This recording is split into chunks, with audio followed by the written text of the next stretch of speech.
Welcome to Lessons from Life, the podcast that gleans profound life lessons from everyday life stories. Hosted by Dustin Fenton and Brandon Hill.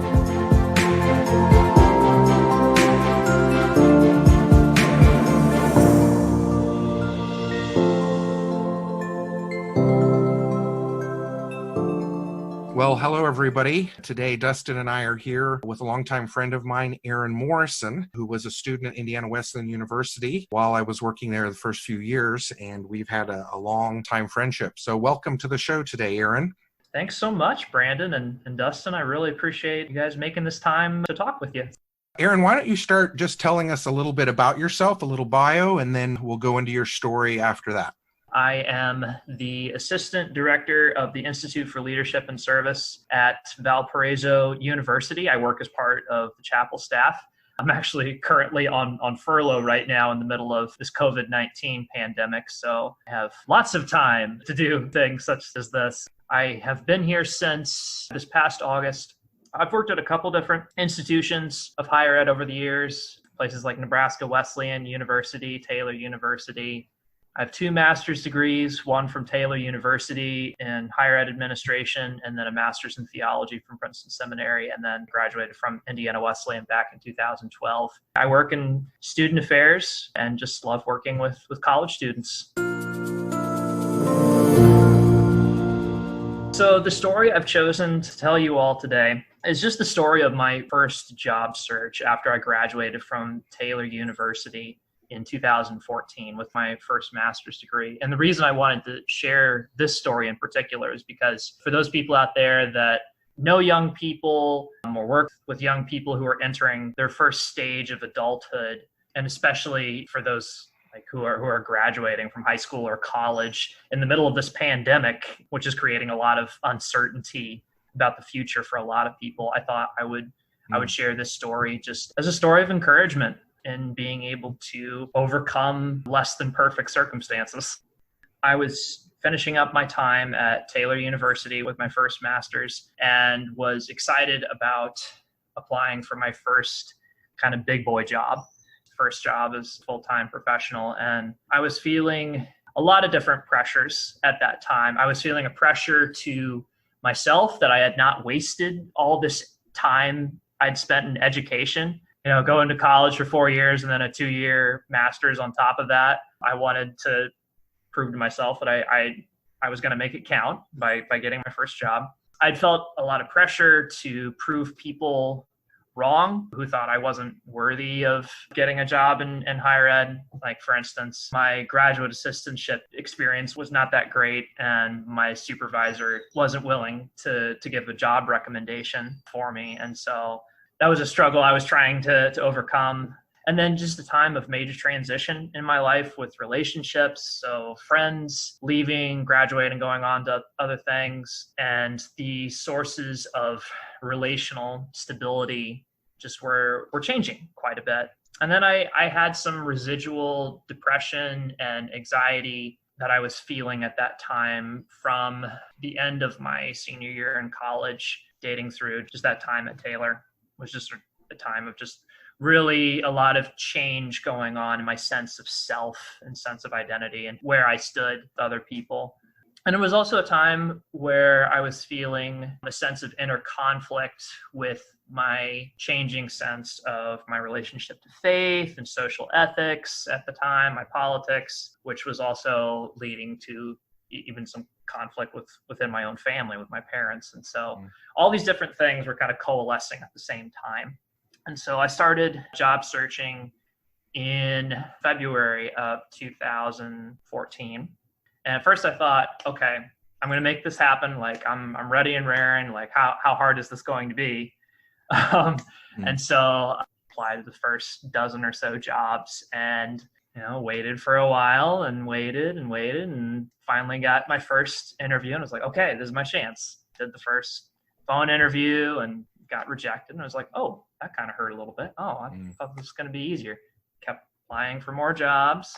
Finally got my first finalist interview in April of that year over at Creighton University in Omaha, Nebraska.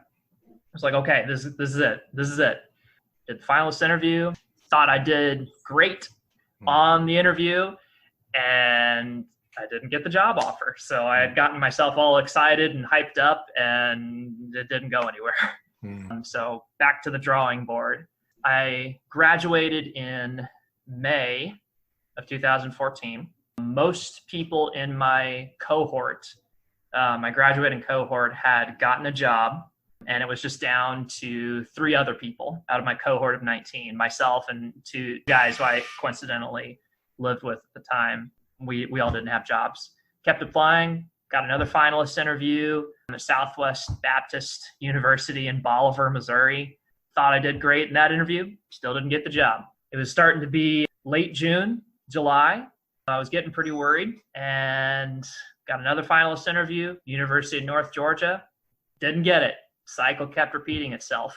By late July, I had just gotten newly married, and my wife and I were starting our lives together.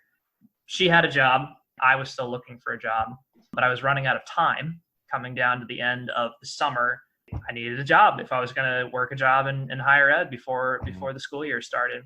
My lease to my apartment ran out, so I needed to find a new place to live temporarily. And my local Episcopal priest offered their basement of their house for my wife and I to move into, to buy myself a little bit more time. And then finally, on August 14th of 2014, I received a job offer to go to Nebraska Wesleyan University for my first RD job. And by the end of that time, final tally of my job search was 17 first round phone interviews, 11 airplane flights, 18 hours of driving, 4 on-campus interviews, 2 mock interviews. So I went to try to see if I could improve my interviewing skills twice, and 203 job applications in total. 203 was the final tally.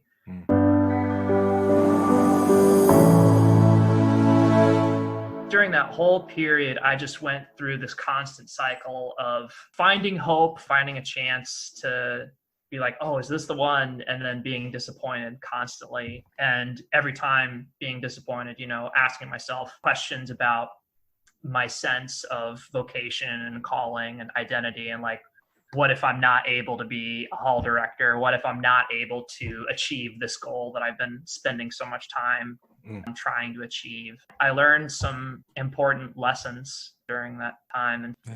That's an impressive amount of determination and dedication to go 203 applications. I don't know many people who would believe in themselves, because really I think that's a testament to your belief and your calling and in your desire to be in higher education, to be a hall director, to be, those sorts of roles that you wanted to be in. If you didn't fully believe that in yourself, you would have stopped at like application 50 or something much less than 203. So that's impressive. Yeah. Well, thank you. Yeah, it was quite the time. Yeah. I was going to say, Aaron, along those lines, what kept you going to do 203? Last time I did an application, I feel like it took me half an hour just to fill out the online parts. So you must have spent a lot of time. What kept you going?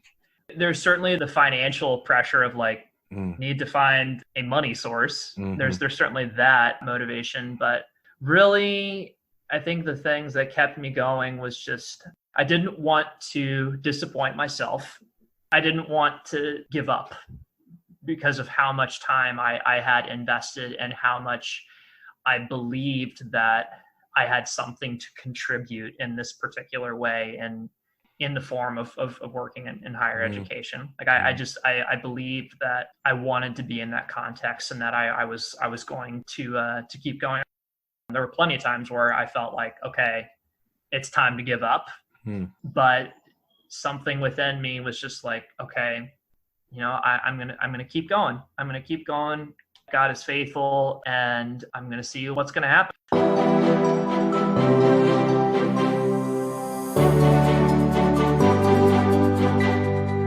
There's a quote by Wayne Gretzky that often gets repeated where he says, you miss 100% of the shots you don't take. Yeah. You miss 100% of the shots you don't take. That's not to say that there isn't a time in one's life when you're pursuing something like a job search and say to yourself, like, I need to make a change. I need to go in a different direction with my life. And I was prepared to do that. In early August, like, we had prepared to get an apartment lease, and I was going to get a part-time job. And people often have to come to that place. And I don't want to chide people who aren't able to achieve a goal like a particular kind of job that they were looking to get. It just so happened to work out for me. Yeah. You mentioned a little earlier that there were some lessons you learned in this experience. You want to share those with us? Well, the first one's kind of a silly one. When you're job searching or when you're in a time of just intense pressure, don't watch The Walking Dead as your television show to pass time while you're job searching.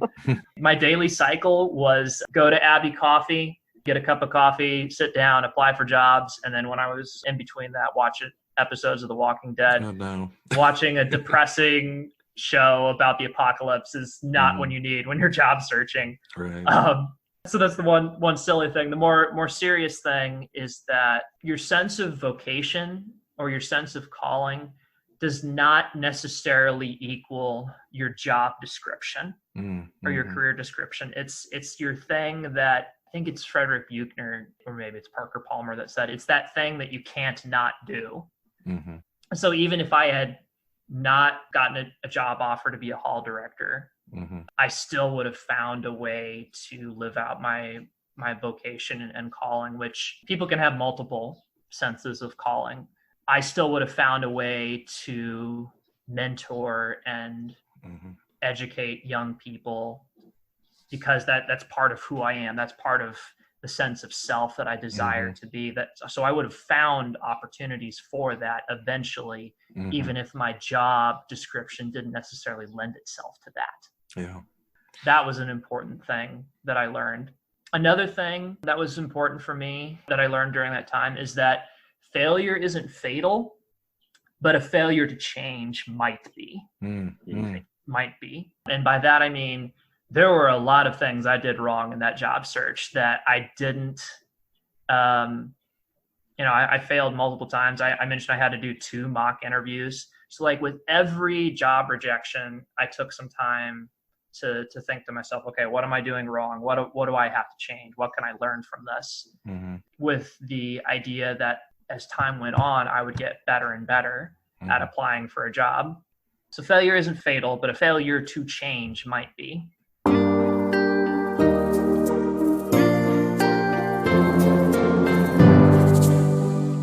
I want to mention again, I'd mentioned this a little bit earlier about knowing when it's time to move on. So there was a point where I was going to move on from searching for a job in higher ed. And the reason why was I did not want to pursue something at the cost of my relationships. We talk a lot in society about encouraging people to be ambitious. You need to be ambitious to want to do something with your life.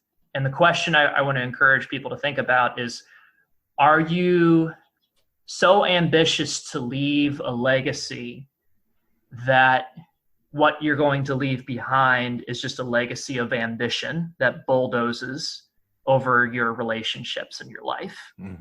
You've got to keep your relationships above your own ambitions, because otherwise you're going to really hurt people that you love. Those are definitely important lessons. I wondered about relationships in this whole thing, because a lot of times with jobs, it's about who you know and where you know more than what you know a little bit. And so I guess maybe dig into relationships a little bit more. How have either your relationships changed or morphed over that time? And what are some other things you learned about relationships during that time? I think during that time, my relationship with my wife, since we were newly married, was really, really key for me. Since my senior year in college and leading up through that whole job search, I had felt like my life and sense of self had kind of gone in a bit of a downward spiral. And so I really appreciated having Catherine around as just kind of a source, a baseline place where I could receive affirmation and kind of affection to kind of help me in some of those darker times of the job search. Having people that you can rely on to really kind of help you get through those harder points, those harder moments is really, really key. Aaron, I'm watching the time and we're probably coming close to the end of our time together, but maybe one last thing for you to share. There's certainly a huge uncertainty in the job market right now. A quarter of our workforce is unemployed, and who knows what is going to happen with the economy over the next year or two. So what might you say to encourage people who are looking for jobs in this difficult job market? I think the most crucial thing I want to say for people is to not define not too much of your sense of worth into what your job is. Mm-hmm.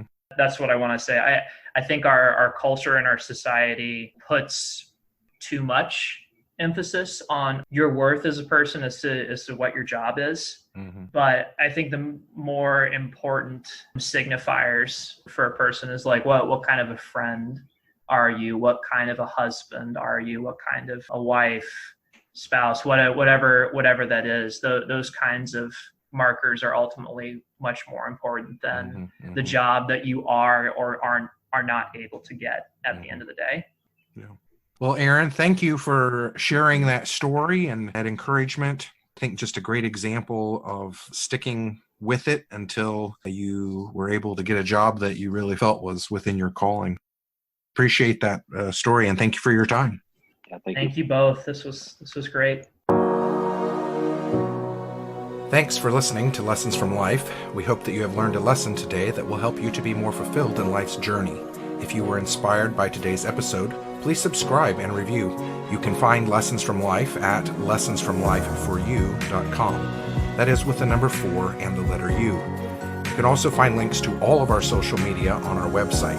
We would love to hear the valuable lessons that you have learned from your life experiences.